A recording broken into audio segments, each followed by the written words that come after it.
오늘 우리에게 주시는 하나님의 말씀은 시편 37편 27절에서 40절까지 말씀입니다. 27절 악에서 떠나 선을 행하라. 그리하면 영원히 살리니 여호와께서 정의를 사랑하시고 그의 성도를 버리지 아니하심이로다. 그들은 영원히 보호를 받으나 악인의 자손은 끊어지리로다. 의인이 땅을 차지하며 거기서 영원히 살리로다. 아멘. 악에서 떠나 선을 행할 때 영원히 산다고 합니다. 하나님께서 의인들을 버리지 아니하시고 의인들을 영원히 보호하신다고 합니다. 의인들이 영원히 땅을 차지한다고 합니다. 방금 읽은 구절에서 영원이라는 말이 3번이나 나왔습니다. 의인들은 영원하다고 합니다. 하나님께서 영원하도록 지켜주신다는 거죠. 하지만 악인들은 끊어진다고 합니다. 악인들의 자손도 끊어진다고 합니다. 번창하고 잘 되는 것 같아도 끊어져 버리는 거죠. 이를 볼 때 악인들은 얼마 가지 못한다는 것을 알 수 있죠. 악인들이 아무리 강해 보여도 얼마 가지 못합니다. 반면에 의인들은 약해 보이고 부실해 보이지만 끊어지지 않고 영원히 갑니다. 그러니 절대 악인들을 부러워해서는 안 됩니다. 악인들의 형통을 불평하거나 그들의 형통을 시기해서도 안 됩니다. 이들은 하루살이와 같은 거죠. 지금 좋아 보여도 얼마 가지 못합니다. 하지만 하나님 보시기에 의로운 자들은 영원합니다. 우리는 일시적인 번영보다 영원한 번영을 사모해야 합니다. 30절 의인의 입은 지혜로우며 그의 혀는 정의를 말하며 그의 마음에는 하나님의 법이 있으니 그의 걸음은 실족함이 없으리로다. 아멘. 의인이 실족함이 없다고 하는데 그 이유가 뭘까요?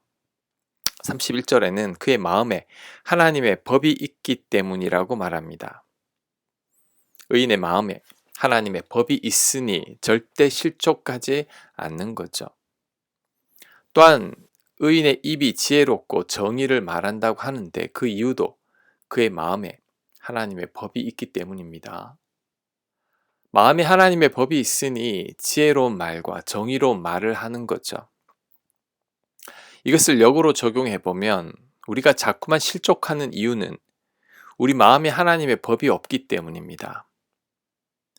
우리가 하나님의 말씀을 마음에 둘 때 그 말씀에 순종하게 되어 있습니다. 하지만 우리 마음에 하나님의 말씀이 없다면 우리는 불순종하는 삶을 살게 됩니다.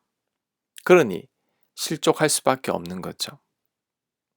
예를 들면 거짓 증언하지 말라는 말씀이 우리 마음에 있을 때 절대 거짓말을 할 수 없습니다.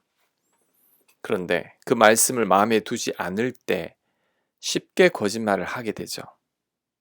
그러면서도 그것이 악인 줄 모릅니다. 그러다가 실족하게 되는 거죠. 그래서 실족하지 않는 삶을 살기 위해서는 하나님의 말씀을 우리 마음에 둬야 합니다. 우리가 잘못된 길을 가게 될 때 마음속에 있는 하나님의 말씀이 떠올라야 합니다. 그래서 가지 말라는 그 말씀에 순종해야 합니다. 그럴 때 실족하지 아니하고 바른 길로 가게 되는 거죠. 그리고 내 입이 지혜롭지 않고 자꾸만 말로 실수를 하는 것도 내 마음에 하나님의 법이 없기 때문입니다. 마음에 하나님의 말씀이 있는 자들은 함부로 타인을 욕하거나 비난하지 않습니다. 하나님께서 기뻐하지 않으신다는 것을 알기 때문이죠. 하지만 하나님 말씀이 마음이 없는 자들은 깊이 생각하지 않고 그냥 함부로 말합니다. 타인들에게 상처 주는 말도 거침없이 내뱉죠. 어리석은 말과 더러운 말들도 쉽게 하게 됩니다. 그러니 우리는 하나님의 말씀이 우리 마음에 있어야 합니다. 하나님의 말씀이 머리에만 있는 것으로는 안 됩니다. 우리 마음판에 새겨져야 합니다. 그래서 그 말씀을 절대 잊지 말아야 합니다. 그럴 때 입술도 조심하고 행동도 조심하게 됩니다. 그래서 실족하는 일도 없게 되는 것입니다. 32절 악인이 의인을 엿보아 살해할 기회를 찾으나 여호와는 그를 악인의 손에 버려두지 아니하시고 재판 때에도 정죄하지 아니하시리로다. 아멘. 악인이 의인을 엿보아 죽이려고 합니다. 그런데 하나님께서 가만 놔두시지 않으신다고 합니다. 왜냐하면 하나님께서 의인을 지키시기 때문이죠. 사울이 다윗을 10년 넘게 따라다니며 죽이려고 했지만 결코 죽일 수 없었습니다. 한 나라의 왕이 힘없는 청년 하나 죽일 수 없었던 거죠. 그 이유는 하나님께서 다윗 편이었기 때문입니다. 오늘 말씀이 그대로 적용되고 있죠. 그러니 악인들과 맞서게 될 때 내 힘과 지혜로 싸우려고 해서는 안 됩니다. 내가 의인이 되면 됩니다. 하나님이 내 편이기만 하면 됩니다. 그럴 때 아무리 곤모술수가 능하고 든든한 백이 있는 악인들이라고 할지라도 절대 나를 이길 수 없습니다.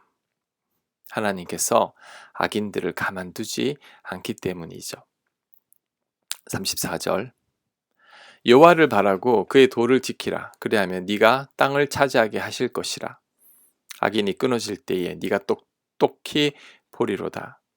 내가 악인의 큰 세력을 본즉 그 본래의 땅에 서 있는 나무 잎이 무성함과 같으나 내가 지나갈 때 그는 없어졌나니 내가 찾아도 발견하지 못하였도다. 아멘. 우리가 땅을 차지하는 비결은 우리가 하나님을 바라고 하나님의 도를 지키는 겁니다. 그러면 결국에는 우리가 땅을 다 차지하게 됩니다. 반면에 악인들은 절대 땅을 차지할 수 없습니다. 왜냐하면 지금은 반짝하지만 금방 사라지고 말기 때문이죠. 그래서 35절에는 나무 잎이 무성한 것 같았는데 좀 지나가 보니 나무도 찾을 수 없다고 합니다. 악인들이 뿌리채 뽑히게 된 거죠. 그러니 우리들은 하나님의 도를 지키며 하나님 말씀대로 살아야 합니다. 이렇게 살아갈 때 악인들이 처음에는 우리들을 비웃을 겁니다. 자신들의 무성한 가지를 보이면서 자신들이 옳다고 주장할 겁니다. 하지만 시간이 지나면 우리가 이깁니다. 무성한 가지를 가졌던 나무들이 시간이 지나면 다 사라지기 때문이죠. 시간은 믿음의 사람들의 편입니다. 그러니 우리들은 하나님의 말씀대로 살면서 믿음을 지켜야 합니다. 참고 인내하며 버텨내야 합니다. 그럴 때 결국은 우리가 승자로 남습니다. 우리가 악인들의 땅도 다 차지하게 될 것입니다. 37절 온전한 사람을 살피고 정직한 자를 볼지어다. 모든 화평한 자의 미래는 평안이로다. 범죄자들은 함께 멸망하리니 악인의 미래는 끊어질 것이나. 아멘. 온전한 사람, 정직한 사람, 화평한 사람의 미래는 평안이라고 합니다. 하지만 범죄자나 악인들의 미래는 끊어질 것이라고 합니다. 앞에 나온 구절들을 다시 강조하고 있는 거죠. 의인들은 끝까지 평안할 것이고 악인들은 끊어진다고 합니다. 의인들은 나중까지 잘 되고 악인들은 얼마 못 가게 되는 거죠. 39절 의인들의 구원은 여호와로부터 오나니 그는 환난 때에 그들의 요새이시로다. 여호와께서 그들을 도와 건지시되 악인들에게서 건져 구원하심은 그를 의지한 까닭이로다. 아멘. 하나님께서 의인들의 요새라고 말씀합니다. 하나님께서 의인들을 환난에서 건지신다고 말합니다. 이렇게 의인들의 요새이시고 환난에서 건지시는 이유는 의인들이 하나님을 의지했기 때문이라고 합니다. 그렇다면 의인들은 하나님을 의지하기만 하면 됩니다. 그러면 하나님께서 다 도와주시기 때문이죠. 그렇다면 우리들도 의인이 되기만 하면 됩니다. 우리가 의인이 되기만 하면 하나님은 우리 편입니다. 그래서 우리가 하나님을 의지하기만 하면 하나님께서 반드시 우리를 도우실 겁니다. 결국 어떤 사람이 하나님을 의지하느냐의 문제인 거죠.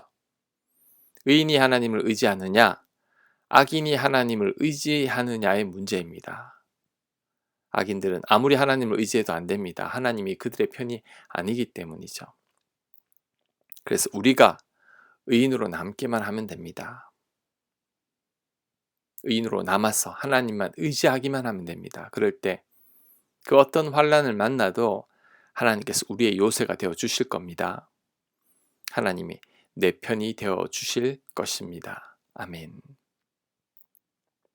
하나님, 우리가 의인으로 살게 하여 주옵소서. 의인으로 살아서 하나님만을 의지하는 저희들 되게 하여 주셔서 하나님의 은혜로 하나님의 도움으로 살아가는 저희가 되도록 하나님 역사하여 주시옵소서. 하나님의 말씀이 우리 마음에 있기를 원합니다. 그래서 그 말씀에 순종하는 자 되길 원합니다. 말씀을 따라 살아갈 수 있는 저희들 되게 하여 주시옵소서. 이 모든 말씀 예수님 이름으로 기도합니다. 아멘.